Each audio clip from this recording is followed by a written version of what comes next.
Hello friends, आप सभी का कहना है कि हमें एक ऐसा एक्टिव टाइम टेबल बताइए जिससे कि हम बहुत अच्छे से तैयारी कर सकें, हम समय निकाल सकें और उसका उपयोग कर सकें। तो देखिए, हम एक हाउसवाइफ हैं, हमारे पास ढेरों काम होते हैं, ढेरों जिम्मेदारियां होती हैं और उन सभी के बीच में ही हमें हमारे लिए समय निकालना होता है। हमारे सपनों के लिए समय निकालना होता है। तो यह उम्मीद तो हम कर ही नहीं सकते कि हमें हमारे मुताबिक जैसा हम चाहते हैं कि बस अब मैं फ्री हो जाऊँ और अब मेरा काम कर लूँ, तो वो जल्द से जल्द पॉसिबल नहीं हो पाता है। लेकिन थोड़ा-थोड़ा जो समय है हमें मिलता है, उसे हम कैसे निकालें, कैसे उसे अपने सपनों के लिए काम में लें और कैसे अपने रूटीन में हम बदलाव ला सकते हैं। तो सबसे पहला पॉइंट हमारा ये आता है कि अगर हमें हमारी परिस्थितियों को पहचानना है, जैसे हो सकता है आपके बच्चे जो हैं वो बहुत छोटे हों। अगर बच्चे छोटे हैं तो हमें उनके अनुसार अपनी लाइफ़ को ढालना पड़ता है, उनके अनुसार ही चलना पड़ता है कि जैसे बेबी सो रहा है या फिर बेबी अभी खेलने के मूड में है, तो उस समय का उपयोग ही हम अपने लिए कर सकते हैं कि हाँ, चलो मैं इस समय को पढ़ने के लिए काम में लूँ, ठीक है। लेकिन यहाँ पर भी हमारी एक सेकंड ऑप्शन भी रहता है कि चलो वो ऐसा कुछ कर रहे हैं, तो मैं अपने घर के काम निपटा लूँ।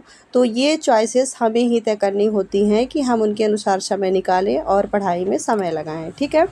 तो घर के कामों का मैं आपसे इतना ही कहना चाहूँगी कि जब तक आपके बच्चे छोटे हैं, आपकी पहली प्रायोरिटी आपका बच्चा और आप होनी चाहिए, क्योंकि जब हम एक बच्चे को इस दुनिया में लाते हैं तो उस समय हम पूरी तरह कमज़ोर होते हैं और उस कमज़ोरी के बीच ही हम ढेरों ऑप्शंस चुनते हैं।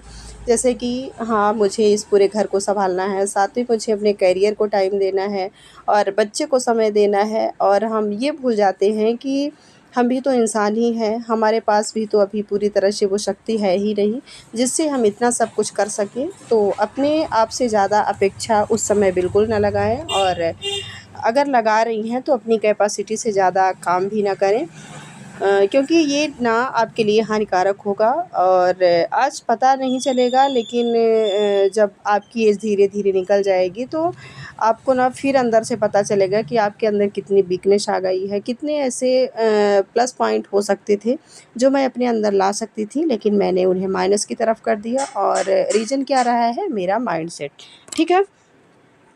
आपको मैं फिर से कह रही हूँ कि प्लीज़, प्लीज़, प्लीज़ आप अपना और अपने बच्चों पर भी अपना समय खर्च करें। घर के काम हैं वो कभी कंप्लीट नहीं होने वाले।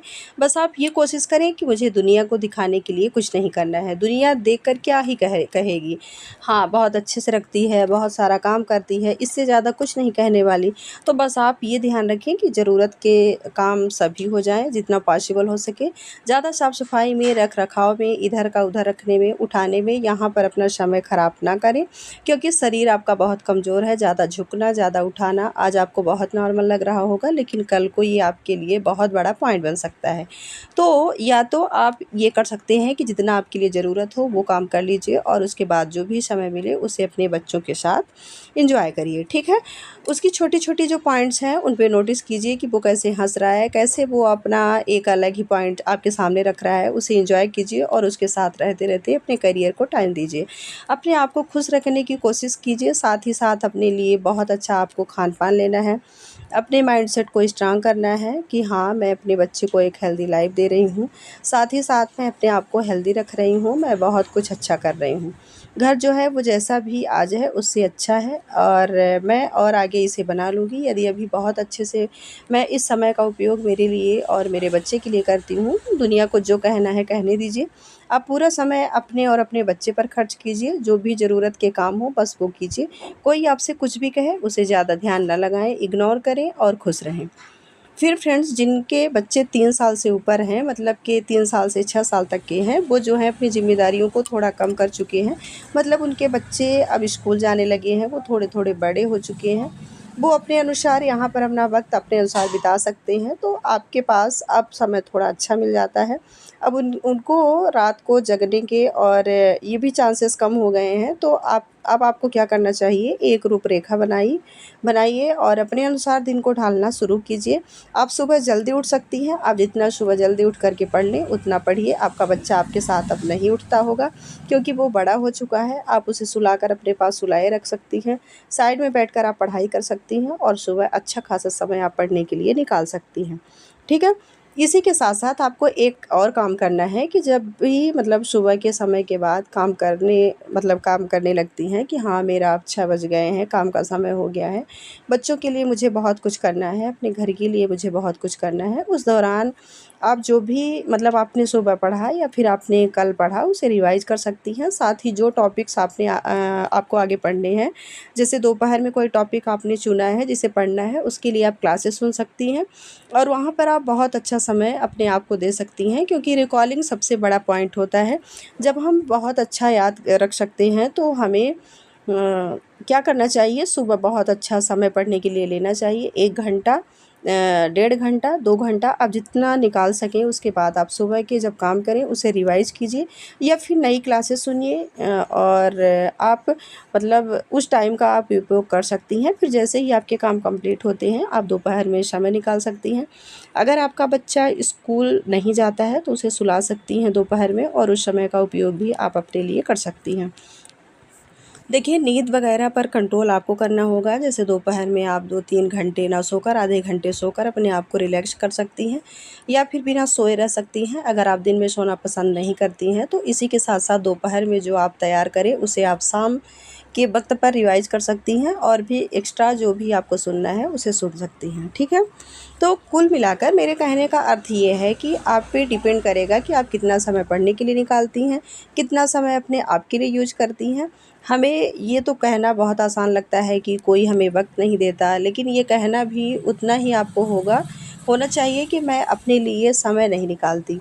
यकीनन ये पहला पॉइंट है कि आप अपने लिए समय नहीं निकालते हो, क्योंकि आपने ज़िम्मेदारियों के काम को इतना हावी कर लिया है कि आप भूल चुके हो कि आप भी कुछ हो, ठीक है? तो आज के बाद काम करते हुए भी आप बहुत कुछ सुन सकती हैं, बहुत कुछ जो पहले पढ़ चुकी हैं उसे रिकॉल कर सकती हैं। ये माइंड तो आप ही के साथ रहता है जब भी आप काम करती हैं। जैसे एग्ज़ाम्पल, आप अगर झाड़ू लगा रही हैं, तो आपको उस समय तो कोई कुछ नहीं कह रहा है, तो आप जैसे काम करते-करते कोई क्लास जो है आप उसे ईयरफ़ोन लगाकर सुन सकती हैं। सर ने या मैम ने आपको जो भी समझाया है उसे आप सुन सकती हैं। वो कुछ तथ्य आपके माइंड में ज़रूर रहेंगे और जब भी आपको पढ़ने का वक़्त मिलता है, आप पढ़ने बैठेंगी, उस टॉपिक को खोलिए और पढ़ना स्टार्ट कर दीजिए, ठीक है? ऐसा लगेगा कि ये सब कुछ तो मैंने पूरा पढ़ रखा है, मुझे सब कुछ आता है और ये वाली फीलिंग बहुत शानदार होगी, ठीक है? तो उस टॉपिक को आप बहुत जल्दी कवर कर लेंगे। तो आज के बाद आपको आपके समय की कीमत समझनी है। काम करने के दौरान भी आप पढ़ सकती हैं, उसे समझ सकती हैं। और चलो वहाँ पर आप कुछ सुनना नहीं चाहती हैं तो भी आप अपने माइंड पर प्रेशर दीजिए, उसे वापस से याद करने दीजिए कि आपने क्या पढ़ा था, आपने इस टॉपिक के बारे में क्या जाना था। जब भी आप पढ़ने बैठती हैं कुछ तो पढ़ के उठती हैं, उस टॉपिक को भी आप रिवाइज़ कर सकती हैं काम के दौरान और रिवाइजेशन से ज़्यादा मजबूत पॉइंट कोई भी नहीं है, ठीक है? आपको एग्ज़ाम टाइम में किसी भी क्वेश्चन का जवाब याद दिलाने के लिए होता है तो क्यों ना आज से ही उसका प्रयास किया जाए। तो आप अपनी दिनचर्या को व्यवस्थित कीजिए। 24 घंटे आपके माइंड में यही होना चाहिए कि मेरी फर्स्ट प्रायोरिटी मैं खुद, उसके बाद मैं खुद हूँ, उसके बाद मेरे बच्चे हैं और उसके बाद जो अदर मेरी फैमिलीज़ मेंबर्स हैं वो आते हैं। क्यों? ऐसी ज़रूरत क्यों पड़ी? क्योंकि अगर हम हमारी वैल्यूज़ नहीं करेंगे तो कोई भी हमारी वैल्यू नहीं करेगा, ठीक है? अगर आप अपना ख़्याल नहीं रखेंगे तो कोई आपका ख़्याल नहीं रखेगा।